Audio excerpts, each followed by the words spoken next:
Video ini dipersembahkan oleh USAID dari rakyat Amerika, Kementerian Hukum dan HAM, Badan Nasional Penanggulangan Bencana, dan The Asia Foundation dalam kerangka kerja program Lean On by InvestDM oleh Mercy Corps Indonesia, ASB Indonesia and the Philippines, PPRBM Solo, Yayasan Mitra Alam, Sabda, dan Plato Foundation. Pelaksanaan protokol COVID-19 di panti sosial.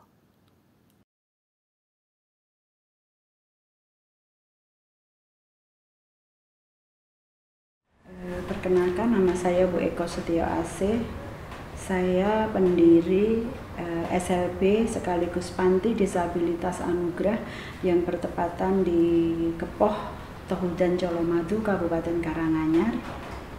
Jumlah anak di tempat kami yang asrama ada sekitar 48, kemudian dengan anak yang sekolah sekitar ada 100 anak. Kemudian yang kami tangani adalah semua difabel, kategori difabel ada.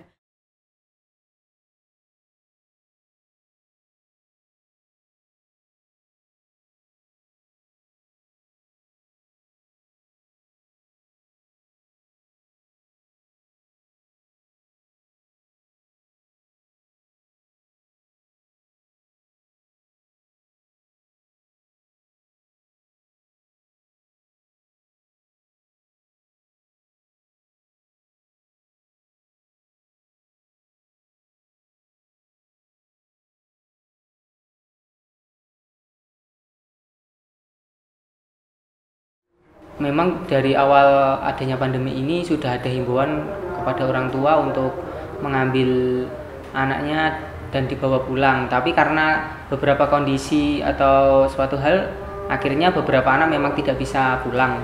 Salah satu alasannya yaitu yang pertama memang anaknya yatim piatu. Jadi memang tidak ada orang tua dan saudaranya tidak mau mengurus. Akhirnya ya terpaksa ia tinggal di sini. Kemudian yang kedua karena domisilnya jauh, itu ada yang dari luar provinsi dan pulau juga, itu akhirnya anak juga orang tua kesulitan dan keberatan untuk mengambil anaknya ketika awal-awal pandemi dan hingga saat ini. Pemahaman siswa-siswa di panti mengenai COVID-19 sangat terbatas. Bahkan untuk memahami tentang kesehatan secara umum saja masih sulit. Keterbatasan ini membuat pengelola panti harus lebih aktif dan protektif, serta memahami dan menyesuaikan dengan kebutuhan masing-masing anak. Awal-awal gencar-gencarnya ibu ya sangat berpikir secara rinci, stres juga ya, karena anak-anak yang biasa bisa keluar halaman ibu lockdown karena memang anak kondisinya belum paham, tidak paham bagaimana cuci tangan, bagaimana dia merasakan sakit, dia mau sakit mau enggak itu tidak bisa mengungkapkan. Jadi kita sendiri yang harus antisipasi bagaimana anak itu jauh dari kerumunan, jauh dari tamu, dan dia benar-benar kondisinya fit dalam hal gizi. Memberikan pemahaman kepada anak ini mungkin dengan cara-cara yang sederhana ya. Kita mungkin tidak bisa menjelaskan secara detail virus ini mungkin seperti ini itu enggak. Yang penting kita mengajarkan kepada anak kalau COVID ini berbahaya, bisa membuat kita sakit. Kemudian cara menghindarinya seperti ini, kita jangan bersalaman kepada orang yang tidak dikenal. Mungkin terus anak-anak diajarkan untuk sering cuci tangan, kemudian lebih menjaga kebersihan diri itu lebih daripada hari-hari biasanya gitu. Kayak anak-anak kan kalau disuruh cuci tangan agak sulit karena di sini kan kondisinya anak-anak agak berat, jadi belum bisa cuci tangan sendiri. Terus kemudian kalau pakai masker itu kan kadang rasanya ngap gitu, jadi dilepas-lepas gitu maskernya. Sebetulnya kita ada masker, kita juga ada yang memberikan masker, tapi untuk kondisi anak-anak kami yang memang daya pikirnya itu di bawah rata-rata, dia kalau kita beri masker justru kadang menyulitkan dia sendiri. Satu, dia untuk bernapas, yang kedua kadang dia tidak paham ini masker buat apa, jadi malah ditelan. Jadi ditelan karena bahayanya seperti itu. Jadi kita tiadakan. Jadi kan kita tiadakan masker, tapi anak benar-benar kita kondisikan tidak kontak dengan orang luar. Kadang anak-anak berontak untuk anak yang sudah agak mampu, kenapa aku tidak boleh keluar? Kenapa aku tidak boleh salim sama tamu? Kenapa aku harus disemprot seperti itu? Jadi kita menerangkannya kita secara bahasa tubuh, Mas. Jadi kita cuma bilang ini baru ada COVID itu bikin sakit, seperti itu saja. Kadang juga kalau ada televisi mengenai penjelasan COVID, anak-anak kita jelaskan. Kemudian bagaimana masker itu untuk apa? Kita jelaskan berkali-kali, tapi kenyataannya setiap kita kasih langsung. Ada yang ditelan, ada yang dibuang, ada yang disobek, seperti itulah. Kita takutnya yaitu tadi kalau ada talinya takutnya ketelan.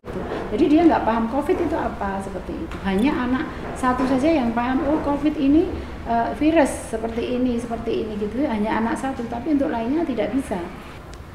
COVID itu virus yang mematikan, sudah menyebar di Indonesia.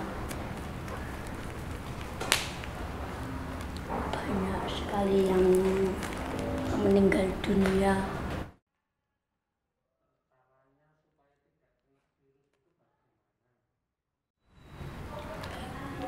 Cuci tangan pakai masker.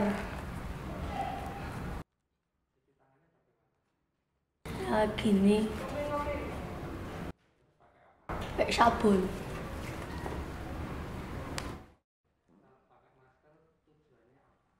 Tujuannya benda kena virus. Tidak semua panti memiliki kemampuan yang ideal dalam menangani COVID. Tapi bukan berarti kegiatan pencegahan tidak diupayakan. Semua protokol tetap dilakukan dengan semaksimal mungkin. Dan tentu saja menyesuaikan dengan kondisi panti, terutama kondisi anak-anak.